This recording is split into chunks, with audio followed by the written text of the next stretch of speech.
Greetings, Elder Chipaz. Godfather, Zimdancehall. Mambo tupoka 8 lines. Now 15. Omno to dali 15 mangani kwanze pa 8 hapa. 8 madiki ndana tana mana. Makasimbere Elder. Aiwa tilipo. Atinofana tangeta kuona because amwanzo ushike kunoko. Saka tikakuona imauya tinofara because tinozauti pananga pene zvihombe zviripo. Aiwa choka ndichocho. Rakamira segore renyu Elder. Ndikuona mune mafunctions akawanda muri kuita everywhere. Akawandisa. Akawandisa. But ndo basa racho. Ndo basa racho. Nasi mauya nenyaya City Sports Center Cupclash. Now it has become one of the biggest activations dzatinadzo muZimbabwe kana chitaura nyaya yemusic. Ndofunga ndo platform yatanayo hombe yekuti patinonetsekana kuti gore rese maartist tomadaidza sei kumainterview toabatsira sei makacreate a platform and izvozvi masvika pakuti platform yakutanga masikati. Chimhodudza Elder, why? Godfather.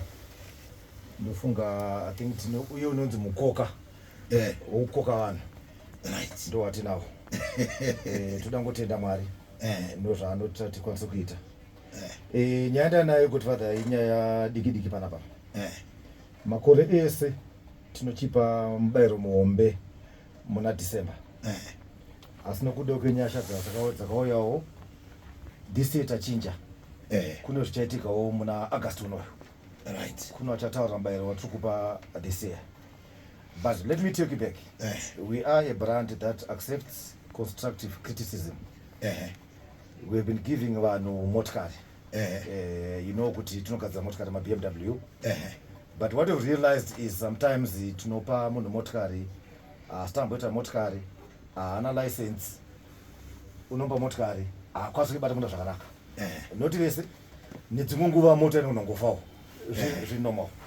So we find kuti tinotida kuprotect our brand Chipaz promotions and our brand P&M Motors tinogadzira ma BMW. Okay. So takazobvunzawo mafans kuti toitei right tingafadze vanhu right so that we protect our brand. Ndizvozvo ndipo takaona kuti vanhu vaipa masuggestions avo and takavatambira nekuti toitawo zvido zvevanhu. So pane mubayiro watichapa kuvanhu vari kuCupclash. Okay. And I want to put the record straight. Mubayiro uyu ndiwo vanhu veCupclash, my young upcoming artist. Hausi bracket listing. Kusting I think I was here kutanga kwemwedzi I think. Vanhu vesting kuna ngali blot Mad Viper na Mad Viper na kuna ngala ndi blot na Silent Killer. Tine mariments atakata nawo. Mubayiro wavo takatovapa kudhara. Okay. Apa takupa mubayiro womunhu achawina pavanhu vari kuregister. Okay. Ndo mubayiro uri kuanaunswa nhasi. Ndo mubayiro uri kuanaunswa nhasi. So vanhu vanoti makuzopa nhingi sei musingape blot kana Silent Killer. Zvatakatovapa vanokwanisa kunotsvaka zvavari kuda. Zvine zvatiri kuitawo kuma Cupclash. So andauya ndindega Godfather. Ndauya ndine mapartners angu. Right. Vanhu vanotibatsira kusponsor kuti chifambe zvakanaka.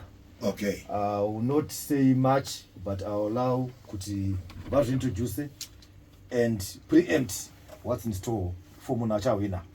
And mind you Godfather, isusu sebrand Chipaz promotions tikufamba tichiti no to drugs, but same to vakomana. So mubayiro watiri kupa this year, because we are saying no to drugs kuvakomana nevasikana. Takazoti achawina kuvasikana ngaapiwe mubayiro wakafana neuchapiwa kuvakomana. Okay. So maprize anenge ari maviri, one wevasikana, one wevakomana. Okay. So I think I'll hand over kumapartner angu votaurawo zvavakatigadzirira this year. Okay. Ndozotaurawo zvimwe zviri chauya pamusoro pezvinenge zvavanenge vataura. Okay. Ano maita basa Elder nekutionesa. Greetings. Inenge ndaziya Sparks hapo. Good Godfather. Sparks, you want the Godfather? General Godfather. All right, and just kuvunza hangu mwamusi. Yeah. Just itaure ndo mwamusi. Jiri say king. Ndiri bo Godfather manje bese upenyu. Biggest podcast did say. The biggest podcast about safe. All right, king man. Nasi mauya ndikuona kuti nasi mauya nevanhu vaMwari. Chimonditsanangurira king man. Kuti chichi kuitika why mauya ndazwa elder vachiti ndave nemapartners angu ndikati aparekedza ndichikupa monditsanangurira king maybe mundionesewo Right, ndonzi Djsparks. But muzora nasi ndiri mutsoka dza prophet kuda kwashe Jose. I'm also a believer when I see those is into Mkomande na church. Titombotaka dena Bible tobono tsaganyasha. Njiri zvitifambire. Saka muzora nasi ndiri mutsoka dzemunhu waMwari. Vanotwa iwo prophet kuda kwashe Jose, a young prophet vanobeliever mumaghetto youths zvekudaro. And the message ya prophet kuda kwashe Jose is very clear. It is ndeyekungoti say no to drugs. Okay. And vanobeliever kuti zvemadrugs zvinoitwa nemaghetto youths it's not something chingori physical. It's also something chiri spiritual. Saka tinoda vanhu vaMwari zvakaita seizvi kuti vange vachinamata then tichidhila futi nenyaya iyi physical background tichienda kune nzvimbo dzakasiyana-siyanawo tichiita se then munhu waMwari vane chipo chavainacho chavada kupa maghetto youths this year. But noti kuti chipo ichi chaenda kune 2 vanenge vahwinawo chete, but vane zvimwe zvakawanda zvavari kuronga semunhu waMwari kuti wafaite nyaya dzemadrugs. Okay. Chekutanga chacho vari kuti maghetto youths vanofanira kuzovabhadhara marecordings ekuti varekodi. Saka tichatsvaga way neprocess atichazviita nayo kuti tichoose maghetto youths atichabhadharira zvinhu izvi akati wandei pane 2 atichapa mapresident atinawo. Then prophet vane urongwa hwekuzovaka paevery ghetto center inenge rehab paevery ghetto. Munhu anorwadziwa nemaghetto youths vachiona kuti maghetto youths chipo anacho but chiri kuleka sometimes guidance, sometimes knowledge. And tinenge tane marehab macommunities edu tinenge tanaka. Exactly. So ndo urongwa hwainawo, but so far prophet vari kuti was obvious kuti maghetto youths ungosvike kwavari uchingovati shamwatisiya madrugs vanotosiya madrugs toitei wati ndiwane wakamboitire chi maghetto youths acho. Kuti tanga kuzokuteerera. Sa prophet wazviona zvakakosha kuti vawe involved mune mutambo watinawo musi wa30 weCupclash. Then wopa chipo chavo savachanga vachipa stand kune musikana achahwina, then imwe stand kune mukomana achahwina. Saka ndo zvinhu zvataurwa naprofeti kuti this year ndo mapresident atinawa ndo mubayiro watiri kupa maghetto youths anenge ahwina. Then vane statement yavari kugara vachitaura. I think ndina overseer vandinawo vanova overseer muzira vanogona kuzvintrodusa votaura statement yatiri kufamba nayo sevictorious family in the national church inotungamirwa naprofeti kuda kwashe Jose. Overseer. Makasimba here overseer. Aiwa takasimba munhu waMwari imi munofara here. Aiwa takaropafadzwa kana masvika so aiwa katinenge tanaka. Tinotenda Mwari tauya kuzosiya nyasha kuti basa renyu riwanike nekusumudzirwa zvakanyanyisa zvekare. Munoziya tikange tawana munhu waMwari pano. Amen. Aiwa kamunenge matichi munoziva kuti munombosangana naSparks.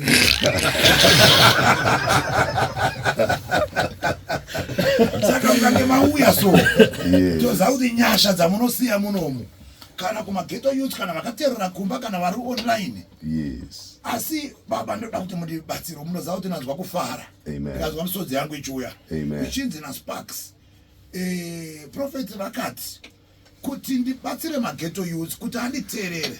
Chekutanga chandinotanga kuita kuti ndiwe pamutambo muhombe ndombopledja stand yemusikana achawina, ndopledja stand yemukomana chera sei achawina. Asi handisi kumirira ipapo, iyi ngori introduction, but ndine roll out plan yandoda kuita mai mumacommunities. Chimbonditsanangurira kuti why ndimauya makamirira prophet chii chazoita kuti nhasi muuye nokuti stand hachisini dike ka. Yes. Ndo legacy yacho. Ichokwadi. Ukange wane stand ndo upenyu hwacho. Amen. Chimbonditaurira kuti why. Ndinotenda munhu wamwari nemukana wamatipa nekuti gamuchira kwamaita. Zita ndinoitwa overseer Muzira, ndiri mwana weVictorious Family Church International inotungamirirwa iyo naProphet kuda kwashe Jose. Tinopindira paCity Sports Center every Sunday. Saka muchitarisa munhu wamwari, Prophet is also a youth.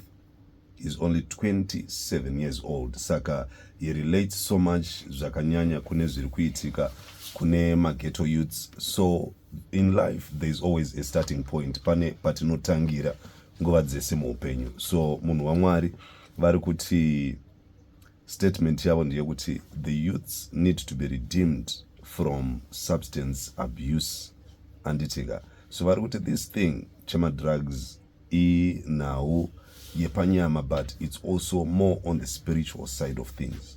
Saka vari kuti rwendo runorwu vari kuda kuva directly involved nemayouths, because mukatarisa chipo chiri mukati memayouths, there is God in everything that we do.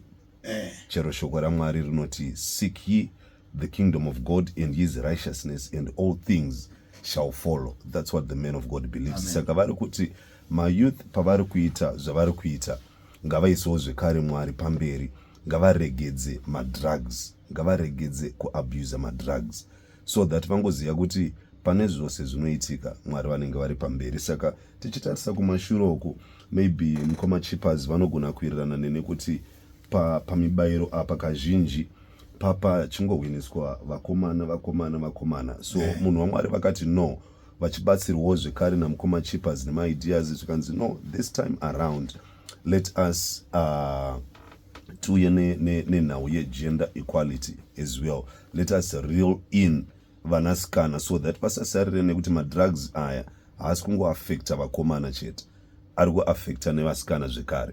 Hence the prizes ye2 stands.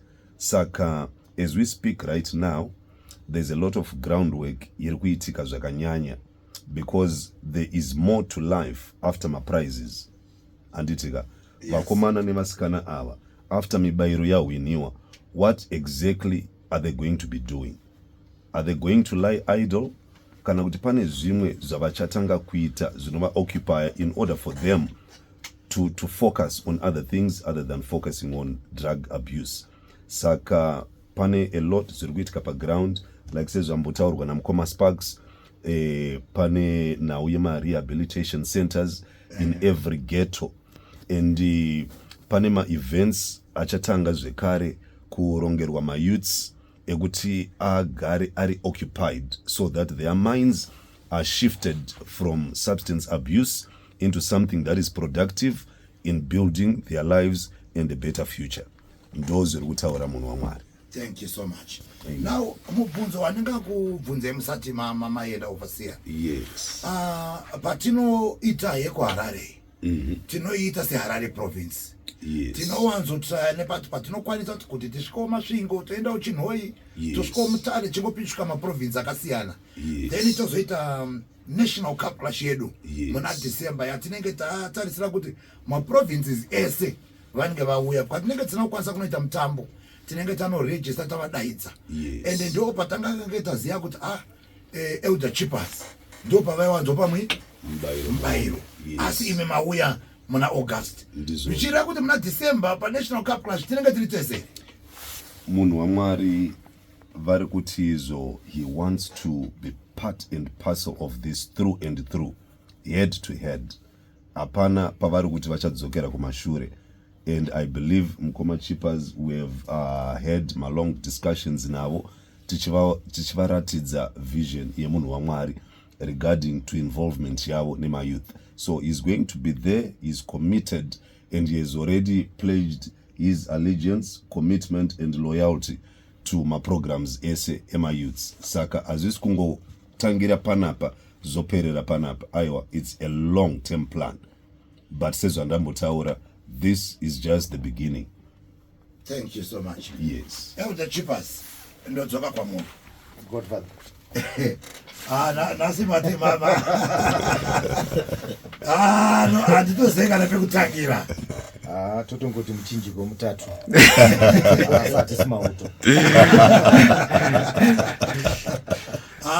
elder ndiri kuzwa kufara munoziva kuti kuma youth edu pataiva pamotikari sekutaura kwamaita kuti dzimwe nguva inogona kuzoitawo problemu munhu asikaziva kuti inobatwa sei kana kuti chii, but kwatiri chakange chiri chinhu chihombe chakanyanyisa nekuti unosenzera motikari wabva kuchikoro kana 5-7 years usati wakwanisa kuti ndane mota yani yangu but makange maedza kurerutsira futi mageto youth kuti aiwa kana une chipo chako unokwanisa kusenzera motikari yako ona pekutangira uchiendesa kumafunction.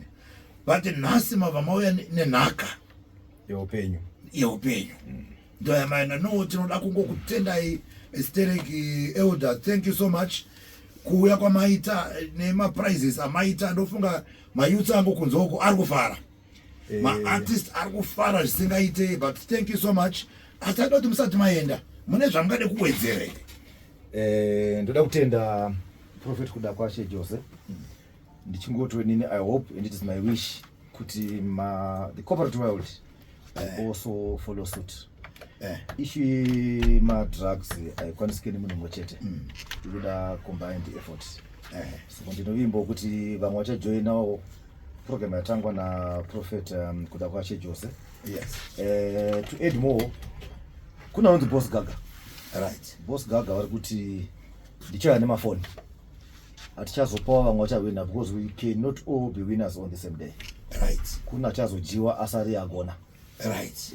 Boss Gaga wachaya nemafoni. And you know when you talk of Boss Gaga, mafoni ake ndiye mando chaya. Exactly. But I will ask him auyo stara ega. Kuti ndizvo zvakambudzi here, ndikuda iPhone here. But ichira kuti anangaine kanoti man of the match afarwa navanhu people's choice. Mawadzi akadaro ndo anenge achiperwa mafoni. Angaiperwa mafoni. Aiwa mukakwanisa kutisanganisa na Boss Gaga vataura neZimbabwe munenge matibatsira. Asa isi yako ka foni yacho. Ndiye mageto. Aiwa abaita basa Sparks. Dara. Zvakamira sei? Sparks ari bondana. I'm say elder. Nhasi mauya musina controversy, nhasi mauya muri pari right. Ndandibvudze munhu waMwari. I wish kumbona podcast yenyu 1 ichinotanga yopera zvakaita sei. Zvakanaka. But thank you nekuya kwamaita King. Yeah, aiwa ndinondikufara kukuona long time tisina kumbosangana. Adidika elders. Maybe one thing ndinogona ngenda kangano. Ndechekuti vamwe vanogona kushamisika nekutadza kuziva kuti anobonzi Prophet kuda kwashe Jose ndiani. Anooneka kupi kuti wangoona ka background. Aziye munhu ari se ari kudaro vangona kuenda paFacebook vonosearcha kuti Prophet kuda kwashe Jose, then vanoona some of my teachings awo zvavanenge vachinyora about nyaya dzemadrugs, so that vanonyatsonzwisisa why men of God vafunga kuzoita chinhu chakadaro, vanota so age kuti why vari connected straight nemageto youth zvekudaro kuti vanzwisise, because vamwe vangona kuti anosa men of God anobva apindira nyaya dzemageto youth so indawo, vanofana kuunderstand kuti age yavo futi vanorelata straight more nemageto youth, and vanorwadziwa zvisingaiti nemageto youth because vanobheliva kuti mageto youth ane zviri mavari chipo chiripo vachinongoda guidance and knowledge. Thank you so much King. Imunobatika papi? Aisitobatika paFacebook, paYouTube, vangoseka Djsparks. Aiwa, thank you so much.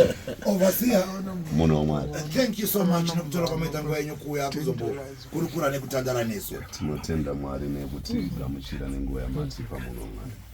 Thank you so much. Mwari ngavakuitirei zvakanaka. Yes, Zimbabwe, my name is 11 minutes after 10. From here, the signal, then you know the true spot is in the building. And of course, tonight, like any other night, crazy is what we deal with. And of course, in the building right now, we got Big Papa. Greetings, Kingman. Yo, greetings, Godfather. And the reporter, what do you say? No, I'm good, Mdara. Thanks for inviting me. I'm sorry, I'm work sale. China Thursday, I'm going to give it a ayo ndimuzira kuenda ndikutenda ndichibva panapa ndakananga pamasweda. Right. Nakoti musati maenda Kingman eka. Yes, Elder. Nasi date ndiani? Nasi ndi 7 ere. Nasi ndi 7 August. Tasarwa ni 3 weeks. Dzekuti Cupclash chitre ndizvo. Aiwa ndiketa timbodaidza chi King vambopinda panzvimbo. Vambotitsarangurira Kingman ndikuziva kuti muri kumhanya. Kandi vamwe munogona kungotionesawo. Ndizvo zvongo. Munoona inoitiri kuiti season 3. Yeah. Because ndinofunga ndo season yacho ichi 3 tichienda live, tichienda online. ene chiunganidza vanhu ndizvo zve chimbonditaurewo necheseason 1 neseason 2 chii chamakaona chakaitwa paseason 1 neseason 2 ende chakabatsira mayouth kana mayouth amakaona achibuda mucupclash. Alright. Season 1 changa chiri chinhu chinyowani, right, but season 1 ndio yakaita breakthrough yecupclash, ndio yakatipa mayouth akati one day akazobatika museason 2. right, then season 2 ndio yakatiburitsira vapfana vari kupisa kutaura kwatiri kuita nhasi, the likes of ana Junior Spraga, Madedido, Konangale, Mbida D, right, just to mention a few. Then Then season 3, I think season 3 ndo the biggest. Ndofunga nasi mchazvinzwa pachanveliwa maprizes kuti why tiri kuti season 3 is the biggest. Season 1 first day redo registration tanga tine vanhu about 35 season 1. Sure, yeah. Pa season 3 munogona kuudza vanhu here kuti vanhu vanga varangane first day. Good. Season 3 first day redo registration kwakwaya more than 200 ma-artist. Right. Saka ukatotarisa imagine yacho season 1 versus season 3. This year is huge and the City Sports Center yakafita tadiki gore rino. Right. Pane special announcement yakanzi tisati tasvika kumaprize. Yeah. Mafambiro atiri kuita netime City Sports Center Cupclash this year. Yeah. Zvanzi iri kutanga masikati munogona kumbondionesa here papo. Alright, that's good. This year ndati chinhu chihombe kupfuura makore ese. Usually makore ese totanga Cupclash yedu na 6 o'clock. But this year tinokudzokera couch yedu yekare because rinenge riri last day reagriculture show. Saka kune mwana anonguva yazofara masikati. So this year tatanga clash yedu masikati. We are thinking kuti togona kutanga na 2 or na 12. Right. It depends nenumber yemaartists atiri kuregister, but this year tikutanga clash yedu masikati. Ndakanzwa mudhara achiti mudhara Chipaz. Yeah. Akati zvatiri kuita this year first 200 people before 2 p.m. vari kupinda for free.